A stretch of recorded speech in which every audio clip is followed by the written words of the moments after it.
Anita, thank you. Happening today, resentencing hearings underway for Eric and Lyle Menendez, the brothers serving life sentences for the brutal killings of their parents in 1989. So they claim they acted in self-defense due to years of alleged abuse. Now, 35 years later, their case is back in the headlines as they seek a chance at freedom.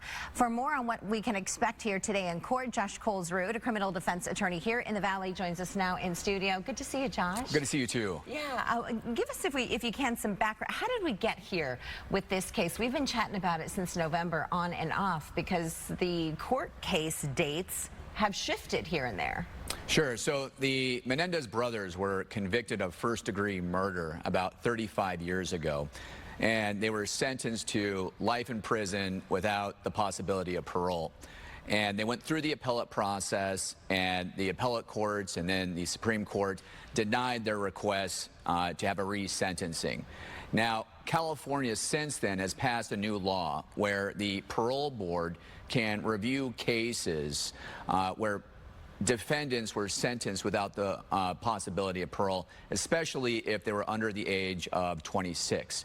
So about a year ago, George Gascon, who is the former police chief of Mesa, Arizona, he was the district attorney of Los Angeles. And in October, he decided that he was going to reopen this issue. And he filed a motion with the defense asking the court to re-sentence the brothers. And that's why we're having this hearing today.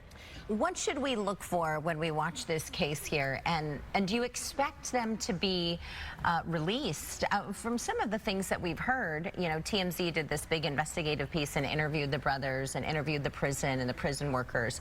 And they found that they have made such a drastic shift, created clubs and done work and made all these, you know, created a life for themselves inside prison.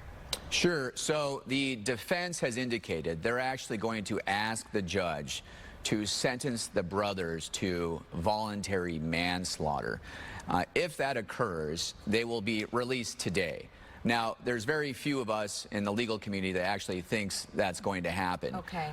However, the district attorneys actually changed course. About a week ago, they filed a motion with the court asking the court not to reopen the sentencing hearing, and the judge denied that request. So that hearing is going to happen today. Now, the judge can really make three different choices. Number one, he could just let the sentence be what it is. That's the first choice. The second, and probably the most likely choice, is to grant the resentencing, which means that the case will then be sent to the parole board, who will determine whether or not the brothers should be released or not. And if that happens, it'll go to Governor Newsom, and he has the last decision. And then finally, the court can also sentence the brothers to a manslaughter charge. But again, that's highly unlikely. And we've covered it a little. The family, the boys' family, the men's family, they want them released. Yes. So the vast majority of the family has made it very well known that they want the Menendez brothers to be released immediately. In fact, they were at the resentencing argument a week ago, and when the prosecutor put up pictures of the gory photographs of the murder, one of the Menendez brothers' family members passed out and actually ended up going to the hospital and blaming the prosecutor for having the gall to put up bloody pictures in the courtroom and triggering the family members. All right, Josh, thank you for coming in and for your insight on this case. We appreciate it. Hey, thanks so much. All right. You have an interesting job, my friend. Thank you. Think about that, Ty. Yeah.